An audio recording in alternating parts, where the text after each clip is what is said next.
अब तक हमने किसी बहुपद के शून्यकों के ज्यामितीय अर्थ व शून्यकों और गुणांकों के बीच संबंध का अध्ययन किया। अब हम देखेंगे कि इस प्रकार के प्रश्नों को हल करते समय साधारणतः क्या गलतियां हो सकती हैं।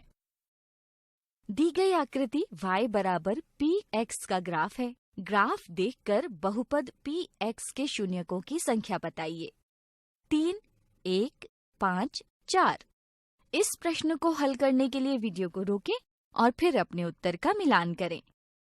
हम जानते हैं कि किसी बहुपद px के लिए y बराबर px का ग्राफ x अक्ष को जितने बिंदुओं पर प्रतिच्छेद करता है उस बहुपद के उतने ही शून्यक होते हैं।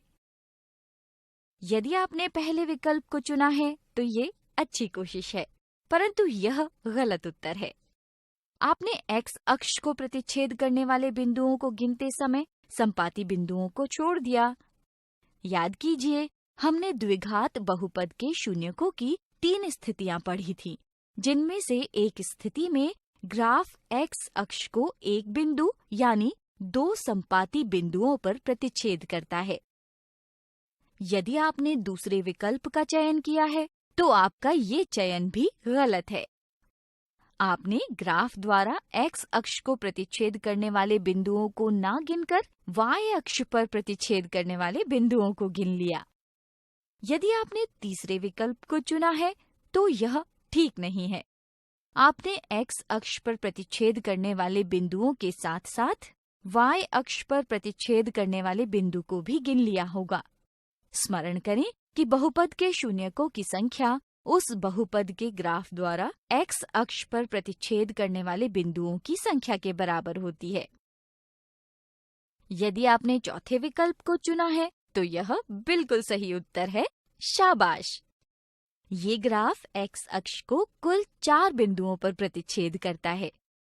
अतः यहाँ बहुपद px के शून्यकों की संख्या 4 होगी। आइए अब एक और प्रश्न देखते हैं।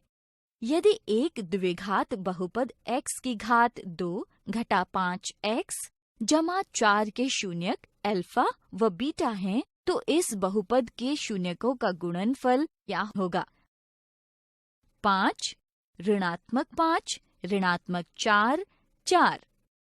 इस प्रश्न को हल करने के लिए वीडियो को रोकें और फिर अपने उत्तर का मिलान करें।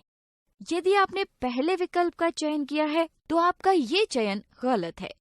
आपका ये उत्तर गलत सूत्र प्रयोग करने के कारण गलत हुआ है।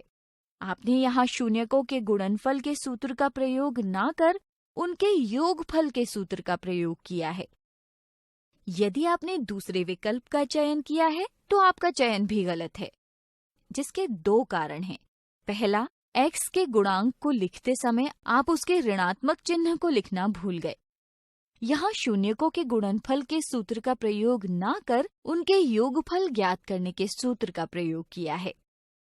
यदि आपने तीसरे विकल्प का चयन किया है तो आपका चयन सही नहीं है, जिसका कारण शून्यकों के गुणनफल के सूत्र में ऋणात्मक चिन्ह का प्रयोग करना है।